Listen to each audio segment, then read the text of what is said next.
Sí, buenos días, mi nombre es Jesús Trejos y aquí les vengo a presentar el trabajo El Constitucionalismo. Bueno, este trabajo,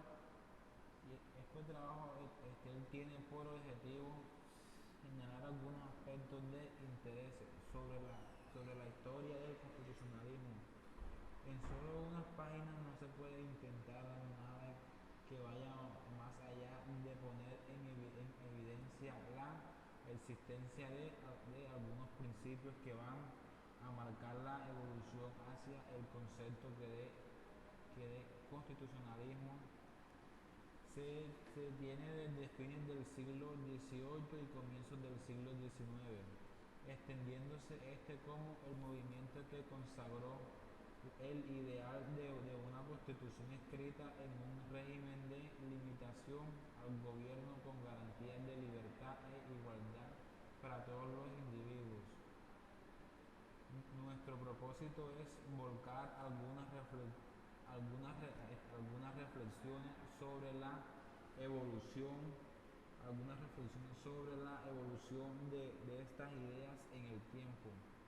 A tal fin, la tarea emprendida repasará la visión sobre el punto de Grecia antigua, el pensamiento romano, la Edad Media, la Edad Moderna, acentuando de estas últimas las vertientes del common law y el derecho continental europeo, mayormente el caso de España, pero sin dejar de lado a Francia.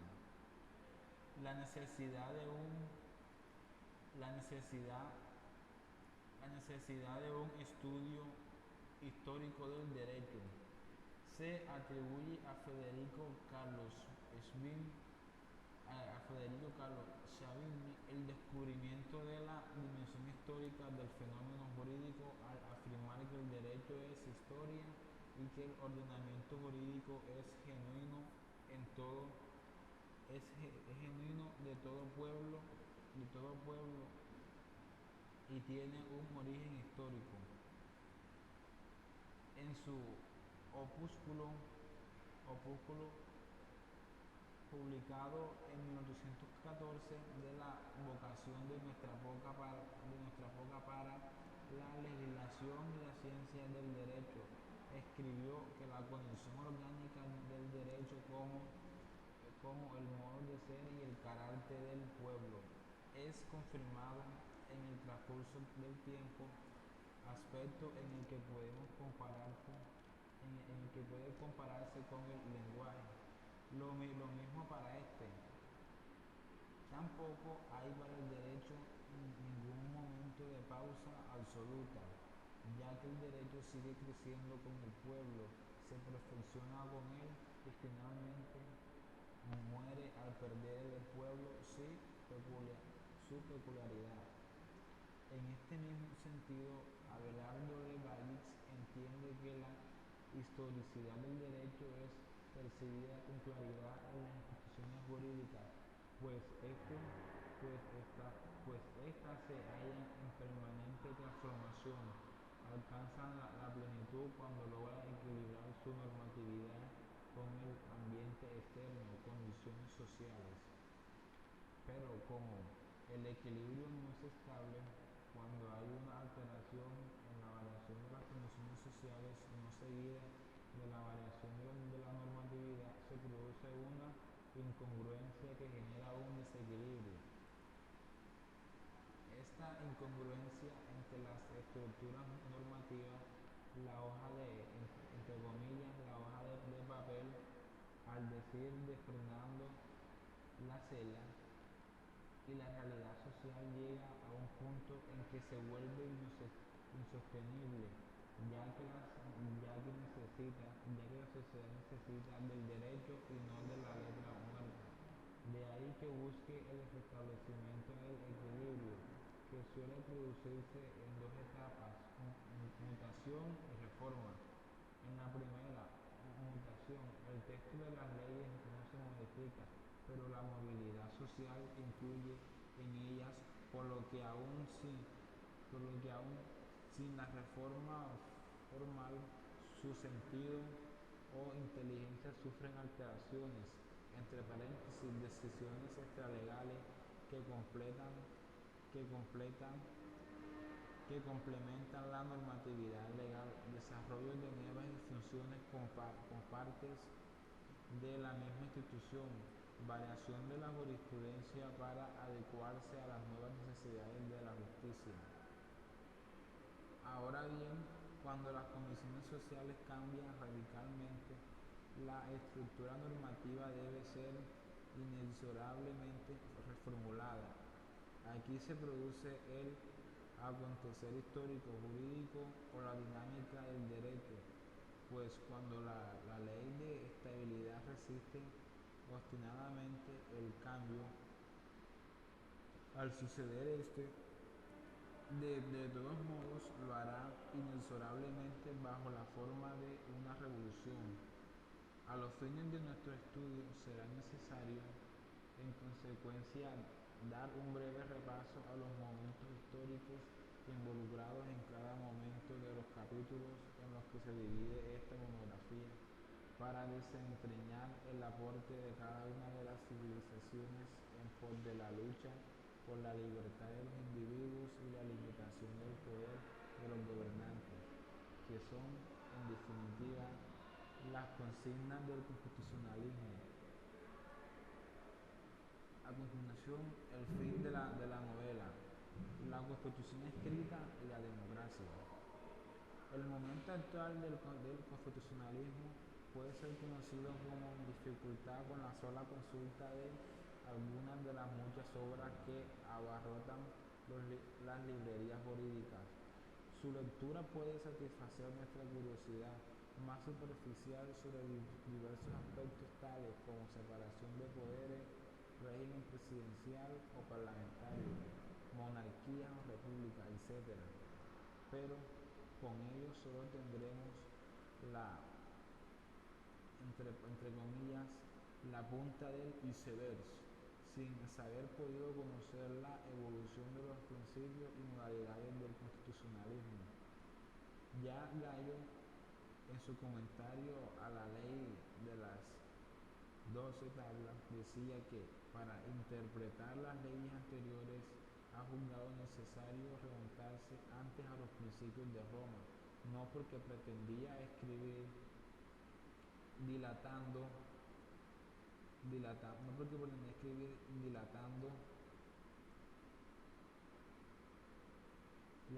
comentarios, sino porque es perfecto lo que consta de todas sus partes. Y en verdad el principio es la parte principal de cualquier cosa. En el siglo XIX las reglas generales estaban conformadas por la existencia de constituciones escritas que establecían, definían y limitaban a los gobiernos. El comienzo de este proceso se dio en Estados Unidos, en Polonia y en Francia. De estos tres países se han transmitido al resto de Europa y América y a buena parte de Oriente. Una de las excepciones resulta ser Inglaterra. Pese a su historia constitucional, demuestra eficaces limitaciones al gobierno desde la época medieval, pero su falta de constitución escrita está suplida por la firme convicción de su pueblo y gobierno sobre la necesidad de un poder limitado, ya que a Inglaterra le ha bastado respetar sus principios fundamentales sin codificarlos. La base del desarrollo de esta concepción política es la última del proceso, en la que se piensa en el pueblo como sujeto que crea su constitución por una constituyente directa y expresa. Esta fase es sólo el resultado de otra anterior y más larga, en la que se concibe a las constituciones como un proceso de crecimiento, no tanto como un código nacional, sino como una herencia nacional. A continuación, intentaremos esbozar este largo proceso de formación de esta fase anterior, destacando desde ya que coincidimos con McLuhan en el denominador común, que esta historia del constitucionalismo está dado por una esencial cualidad, implica una limitación jurídica del gobierno y es la antítesis del gobierno arbitrario, es lo contrario del gobierno despótico, del gobierno del capricho en vez del derecho. John Ruhl Slatin, en su obra Constitucionalismo y Democracia, sostiene que el constitucionalismo ha sido una de las herencias de la vieja República Romana con su sistema de cónsules, senado y tribunos del pueblo, pasando por la Constitución británica que busca un equilibrio del poder, en la cual después fue desarrollada por Montesquieu hasta llegar a John Adams y Thomas Jefferson en Estados Unidos de Norteamérica, compartiendo en su casi totalidad este punto de vista. Nos tomamos el atrevimiento de seguir la línea histórica trazada en la opinión de estos insignes juristas, pero con algunas particularidades. Entendemos que es necesario comenzar con el estudio de la Grecia antigua, por un lado, y por otro tenemos la intención de mostrar la evolución de las ideas constitucionales en el medievo de la península ibérica. A continuación, la constitución de la Edad Antigua, Grecia y Roma, Grecia, de todos los significados atribuibles a nuestra palabra constitución, el término griego, entre comillas, politeia, corresponde con uno de los más antiguos, ya que significa el Estado como es en él en la realidad. Comprende todas las características que determinan la naturaleza de un Estado, incluyendo el conjunto de sus estructuras económicas y sociales y las cuestiones de su gobierno en el sentido moderno. Los griegos estimaban que existía una gran analogía entre la organización del Estado y el organismo individual del ser humano. Pensaban que los dos elementos de cuerpo y espíritu, de los que el primero era guiado y gobernado por el último, guardaban un paralelo con los dos elementos integrantes del Estado, los gobernantes y los gobernados.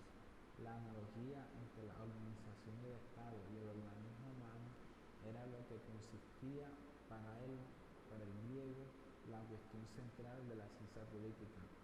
La doctrina política de los antiguos tiene su momento álgido sobre la mitad del siglo IV antes del Cristo con Platón y Aristóteles. En este pensamiento político nació en una fase de decadencia política, de una gran inestabilidad, y estaba dirigido a relanzar un fuerte y creíble ideal colectivo que sirviera para superar las divisiones sociales. Anota Mauricio Fioravanti, que en Grecia el temor que prevalece es el de la estasis, conflicto social y político dado por la lucha entre ricos y pobres. Este temor lleva a reflexionar sobre las formas de organización y sobre los caracteres esenciales de aquella estructura, de un intento de promover su reforma y así dotarla de una mayor capacidad de respuesta frente al conflicto, en definitiva, de salvar la unidad de la polis, entre paréntesis, que es la ciudad. Al peligro de la estasis se contrapone un valor positivo, la eunomía, consistente en el buen orden de la comunidad. En ella se expresa el ideal de una resolución pacífica de los conflictos, de una convivencia ordenada y duradera y, en definitiva, el problema de una forma de gobierno adecuada y a esa finalidad. En la búsqueda antigua de las formas de gobierno se expresa la necesidad de unidad y de equilibrio, referida indivisiblemente a la sociedad y a sus poderes públicos. El constitucionalismo moderno, para este presbiteriano, por el contrario, tiene el presupuesto de la cuestión de gobierno, que la cuestión de gobierno se agota en el plano de las relaciones entre poderes públicos tomados como distintos y separados de las fuerzas sociales, de los conflictos y de los equilibrios sociales. En definitiva, la forma de gobierno busca por los antiguos se refiere solo a un sistema de organización y control de los diversos componentes de la sociedad, construido para dar eficacia a las acciones colectivas y para consentir un pacífico reconocimiento de la común pertenencia política. Haciendo un poco de historia, recordemos que en los siglos V y VI antes de Cristo, la ciudad de Atenas con Clístenes I entre el 508 y 507, con Piresil después de los años 460 y 430, abrazó las formas democráticas. Esto significa lo siguiente: 1. Primacía de la Asamblea de los Ciudadanos atenienses para la toma de decisiones de relevancia colectiva. 2. Derecho de palabra y de propuesta dentro de la asamblea atribuidos a todo ciudadano sin discriminación alguna. 3. Extracción por suerte de los cargos públicos y de las magistraturas, comprendiendo los tribunales. 4. Alternancia anual de los gobernantes. 5. Obligación de los gobernantes de rendir cuentas. Un siglo después era necesario preguntarse si el gobierno democrático era un ideal para recuperar y valorar de nuevo, o si más bien debía reconocerse en el germen de esta decadencia. En este contexto de crisis y replanteamiento se intentó subrayar en el concepto de politeia la necesidad de penetrar en la forma de la unión política, de manera que tomé lo que mantiene unida a la polis. Una de las exposiciones más claras de la actitud griega respecto de las relaciones fundamentales del gobierno y el derecho se encuentra en el político de Platón. Para él, un gobierno constitucional ha de ser siempre un gobierno débil frente a uno arbitrario, ya que las leyes bajo las que se gobierna un Estado son inferiores a la sabiduría del perfecto gobernante, principalmente debido a su rigidez. Pero estas leyes son imitaciones o copias de la sabiduría perfecta que, sin embargo, para Platón representan una mayor cantidad de verdadera justicia que la que pueda aportar el capricho arbitrario de hombres viciosos o ignorantes. Incluso los mejores hombres son más o menos viciosos o ignorantes. Platón exalta la ciencia regia que no escribe leyes, sino que provee como ley su arte, pero como ello no pretende exaltar los poderes de mando justificando cualquier arbitrio o despotismo, sino que pretende indicar una forma de gobierno ideal. Pero cuando esta forma de gobierno ideal es imposible, quizás para él también lo es siempre, es necesario respetar las leyes existentes sin que los gobernantes puedan derogarlas. También para Platón, la constitución que ha tenido un origen violento estaba fatalmente destinada a decaer. Y esto fue lo que sucedió con la constitución democrática a la que hacíamos referencia precedentemente, que fue la constitución de los vencedores, principalmente los pobres, que luego de conquistar el poder mataron a una minoría rica y acomodada, despejaron a otros e hicieron partícipes a los demás del gobierno y de las magistraturas. Entonces, la buena constitución política no puede tener un gobierno violento, sino que debe ser aquella que nazca de la pacífica y progresiva formación de una pluralidad de fuerza y tendencia. Debe ser, pues, la constitución de los antepasados. Aristóteles hace también referencia al mito de la constitución de los padres. Para él, todas las formas de gobierno son potencialmente justas y legítimas. Lo que no puede aceptarse es la degeneración de estas formas. Contra este peligro se debe revalorizar y relanzar el significado político y ético de la conciencia civil. Pero también es necesario indicar una forma de gobierno, una constitución dentro de la cual sea posible una respuesta estable y duradera. Para Aristóteles, la constitución de los padres, entre comillas, se hace evidente en la legislación de Salón, entre paréntesis 594 y 593. Solón creó una constitución en la que todos los sectores podían reconocerse con la condición de moderar sus respectivas pretensiones.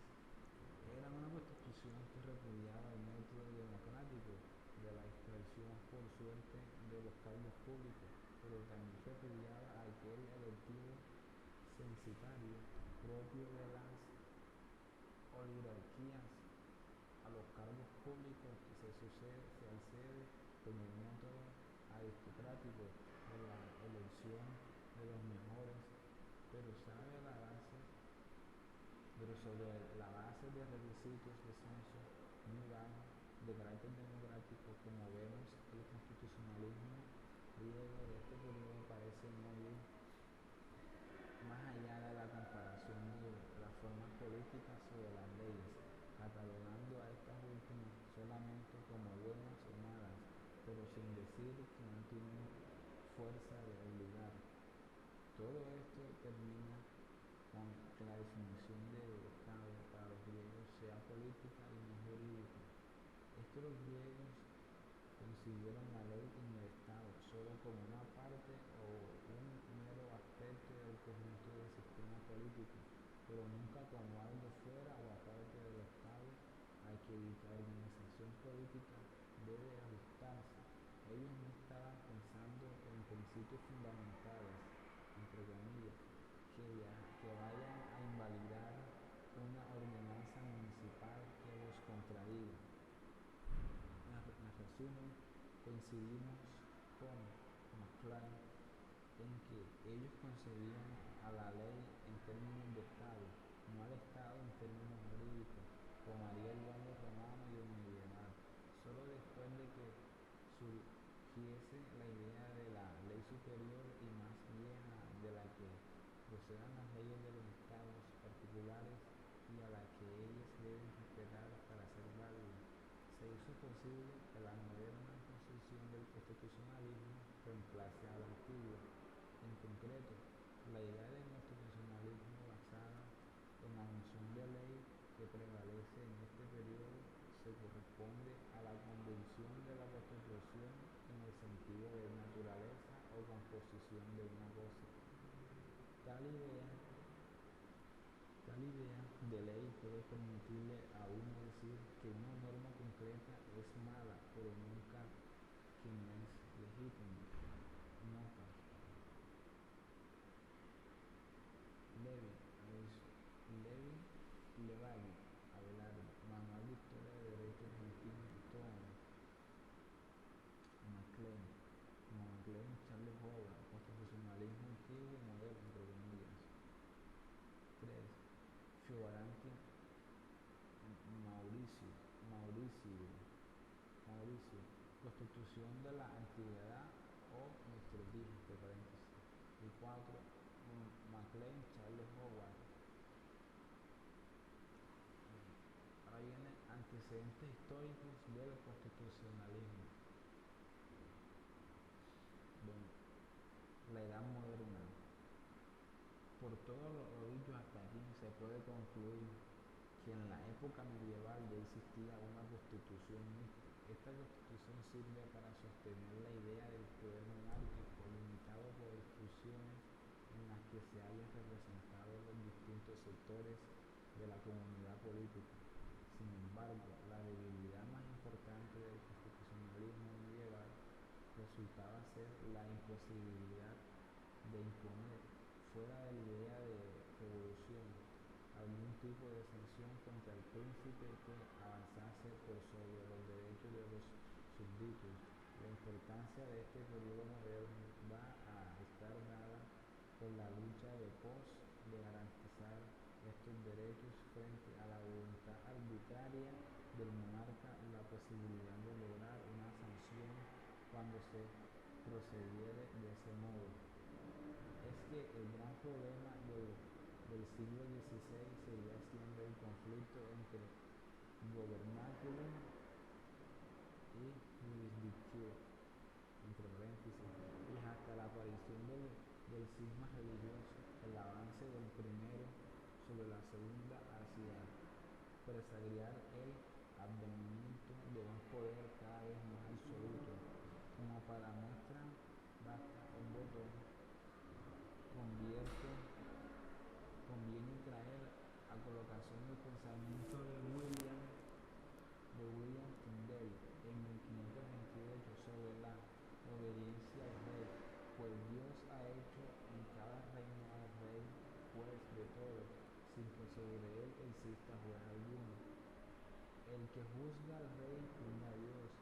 Quien pone las manos sobre el rey las pone sobre Dios, y quien no resiste al rey resiste a Dios y maldice la ley y la ordenanza de Dios. Si los súbditos pecan, debe ser llevado al juicio del rey. Si el rey peca, se le reservará hasta el juicio de la ira y venganza de Dios. ¿De dónde resulta que el rey en este momento está sin ley y puede obrar bien o mal, según le plazca? Pues solo ha de dar cuenta a Dios. Frente a este ataque de Tyndale, la jurisdicción era sostenida por la resistencia del antiguo derecho común inglés y por el surgimiento de diferencias religiosas entre los súbditos del rey. Es que en todos los juramentos de coronación de la Edad Media, la primera obligación del príncipe es la defensa de la Iglesia. Su incumplimiento era una transgresión tan grave, tan grave, tan grave como la injusticia, y para muchos fanáticos del siglo XVI era más grave, ya que ponía en peligro las almas inmortales.